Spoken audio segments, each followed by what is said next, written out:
ሰላም እንዴት ናችሁ? ሰላም ናችሁ? የቤተሰብ እንዴት ናችሁ? እኔ እግዚአብሔር ይመስገን ሰላም ነኝ።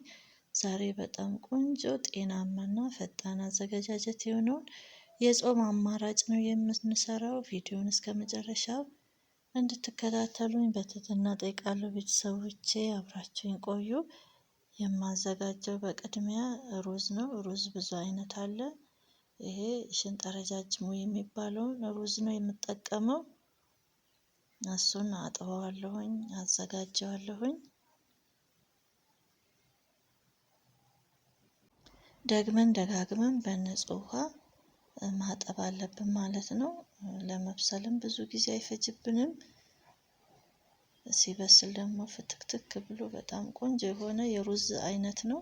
ቆንጆ ነው። ይሄኛውን ብዙውን ጊዜ ለምግብነት ስንጠቀም ይሄኛውን ብንጠቀም ቆንጆ ነው። ለሾርባ ደግሞ ሌላ አይነት አለ፣ እሱን እንጠቀማለን። አጥበዋለሁኝ፣ በቀዝቃዛ ውሃ ነው የማጥበው። ሩዝም በተለያየ መንገድ እንሰራዋለን። ብዙውን ጊዜ በስጋ በዶሮ ሊሰራ ይችላል። ግን ለጾም ጊዜ ደግሞ ይህንን መንገድ ብንጠቀም በጣም ቆንጆ ነው። ሩዝ ቅባት ስለሚፈልግ በጾም ጊዜ ደግሞ ምንም አይነት ቅቤም ሆነ ስጋ ወይም ዶሮ ስለማንጠቀም ለጾም አማራጭ የሚሆነን ቆንጆ የሩዝ አዘገጃጀት ነው። ውሃ ጥጃለሁ። ውሃው ሲፈላልኝ ያለንን ቅመም መጨመር እንችላለን። እኔ ቀረፋና ቅርንፉድ ጨምሬያለሁ። ጣዕሙን በጣም ቆንጆ ነው የሚያደርግልን። ዘይት ትንሽ ጠብ አድርጌያለሁኝ።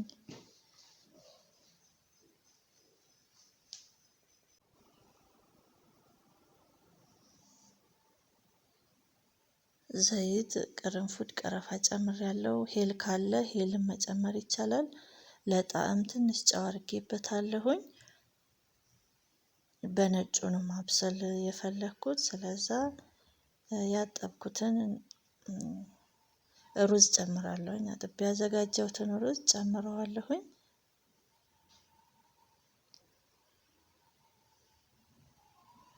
ለሰሳ ባለ ሙቀት ሩዜን አበስላለሁኝ።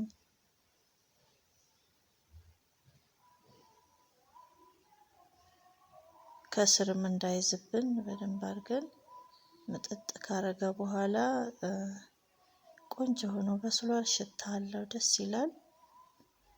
ይህንን ሩዝ ለተለያየ ነገሮች እንጠቀማለን፣ እንሰራበታለን ማለት ነው። ለዛሬ መስራት የፈለኩት የጾም ነው። ዘይት አድርጌያለሁኝ። መጥበሻዬን ጥጄ መጀመሪያ ነጭ ሽንኩርቱን ከዘይቱ ጋር ጠበስ ጠበስ አድርገዋለሁኝ። የተጠቀምኩት የኑግ ዘይት ነው።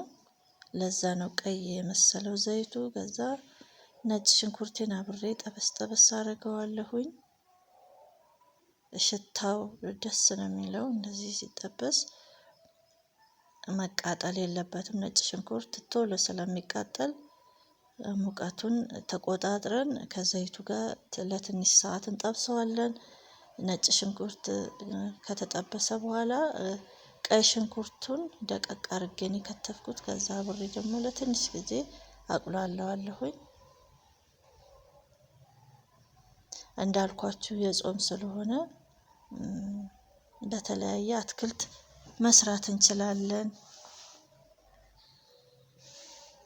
ሩዝ የመድረቅ ባህሪ ስላለው ቅባት ይፈልጋል ማለት ነው። በጾም ጊዜ ደግሞ ስንሰራ በአትክልቶች ስንሰራው ቆንጆ ይሆንልናል። እኔ ዛሬ የምሰራው በሀበሻ ጎመን ነው።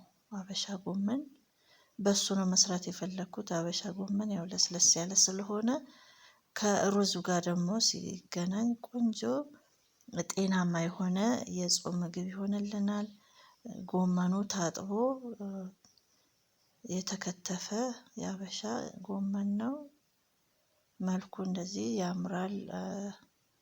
አዲስ ከማሳ ትኩስ የተቆረጠ ከገበሬ ላይ የተገዛ ቆንጆ የሀበሻ ጎመን ነው። እሱን ከትፌ ጥብ አድርገን አጽድተን የተዘጋጀ ጎመን ነው። እሱን ለትንሽ ጊዜ ነው ጠበስ ጠበስ የማደርገው። ብዙ ያው ለጋም ስለሆነ ጠበስ ጠበስ አድርገዋለሁ። ከዛ ቅመሞች ነው የምጨምረው። ትንሽ ሚጥሚጣ ጨምሬያለሁ፣ ትንሽ ኮረሪማ፣ ትንሽ ደግሞ ሮዝመሪ ፓውደሩን እሱን ጨምሬያለሁኝ። እናንተ ለጎመን ይሆናል ለአትክልት ይሆናል ያላችሁትን ቅመም ይሆናል ለዚህ ምግብ ይሆናል ያጣፍጥልናል የምንለውን ቅመም እንጨምራለን ማለት ነው። እኔ እንዳልኳችሁ የጨመርኩት ትንሽ ሚጥሚጣ ጨምሬያለሁኝ። ኮሮሪማን የጨመርኩት፣ ሌላ ደግሞ ሮዝመሪ ፓውደሩን ጨምሬያለሁ። እናንተ እርጥቡ ካላችሁ መጨመር ይቻላል። ሚጥሚጣ ከሌላችሁ ደግሞ ቃሪያ መጠቀም ይቻላል። እንደዛ ባለን ነገር አጣፍጠን ማዘጋጀት እንችላለን። ጎመኑን ጥብስ ካረኩት በኋላ ከቅመሞቹ ጋር የተቀቀለውን ቀደም ቀቅዬ ያዘጋጀሁትን ሩዝ ጨምራለሁኝ። በዚህ መልኩ ቆንጆ የጾም አማራጭ እንሰራለን። ሩዝ በአበሻ ጎመን ነው የሰራሁት።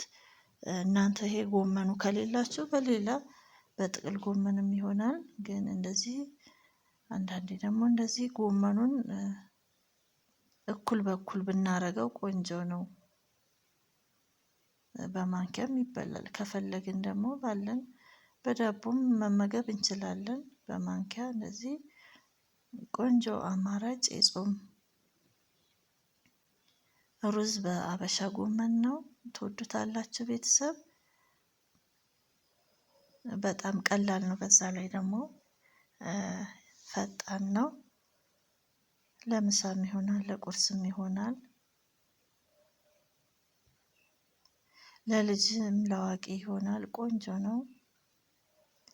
መልኩም ደግሞ ገበታ ላይ ስናቀርበው ደስ ይላል። ቆንጆ ነው።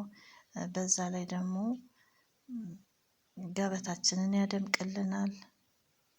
ከተለያዩ የጾም ምግቦች ጋር ይቀርባል። ለዚህ በጣባ ስናቀርበው ደግሞ ትኩሱን ቆንጆ ነው፣ ደስ ይላል። ቆጮ ካለ በቆጮም መመገብ እንችላለን። ለልጆች ለምሳቃ ይሆናል። ቆንጆ አዘገጃጀት ነው። ትወዱታላችሁ። ገበታ ላይም እንደዚህ ሲቀርብ ያምራል። ባለን ነገር ቤታችን ውስጥ ባለን ነገር እንደዚህ ለየት አድርገን ቆንጆ አድርገን ማዘጋጀት እንችላለን። በጣም ትወዱታላችሁ። እኔ ይህንን አሰራር ወድጄዋለሁኝ። ቆንጆ ነው። እናንተም እንደወደዳችሁት ተስፋ አደርጋለሁ ቤተሰቦቼ። እስካሁንም አብራችሁኝ ስለነበራችሁ ከልብ ከልብ አመሰግናለሁ። ለሚቀጥለው ቪዲዮ ደግሞ እስከምንገናኝ ድረስ ቸር ቆዩኝ። ቻው።